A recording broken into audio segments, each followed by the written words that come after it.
Adati Sirabara Sapona sana lekiya ileti tu adariya Imale hikapo adanwa ikalaponi chingamanawa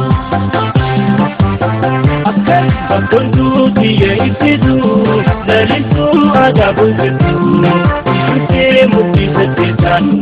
Adati Sirabara Sapona sana lekiya ileti tu adariya Imale hikapo adanwa ikalaponi chingamanawa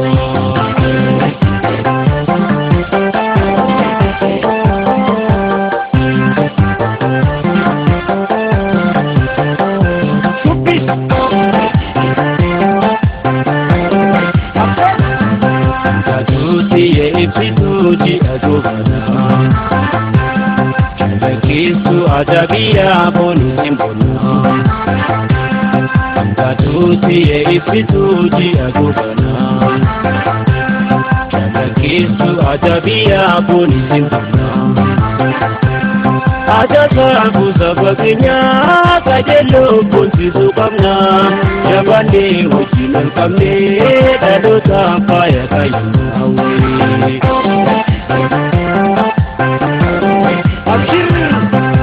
Mona da pisena bakalo kabayu Milan kesa debe unta baratum kabayu Mona da pisena bakalo kabayu Milan kesa debe unta baratum kabayu Ada kuda biruma tasarati kanufata Ada denga yulatifne boru sena nukabata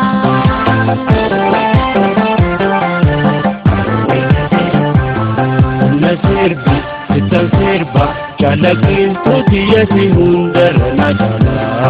Nasirbi sitan sirba Chalakin tutiya si hundar na chala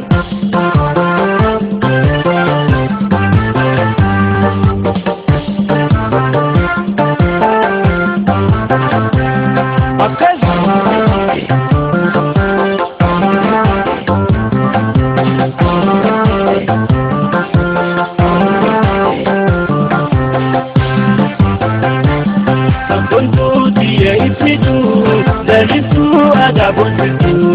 Ite mukti setan Adati Sirabara Sapona sana lekiya ileti tu adariya Imale hikapo adanwa ikalaponi chingamanawa Akundu tiye isidu Dalisu adabuzidu Ite mukti setan Adati Sirabara Sapona sana lekiya ileti tu adariya Imale hikapo adanwa ikalaponi chingamanawa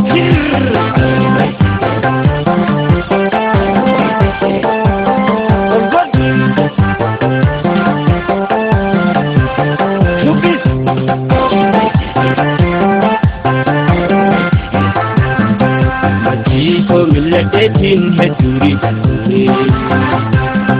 halala ifu arketin siyus katuri Masito miladetin heduri halala ifu arketin siyus katuri Ayatu fakida lota tauke milkani padim Kana binti apampuwe malate tidurun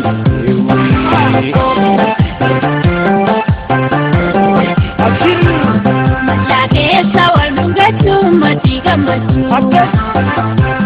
Abni mohoti agamatu shani dakatu Malakesa walungatu matiga matu Abni mohoti agamatu shani dakatu Arama guyanu latu alisi du shakoye Yaogesa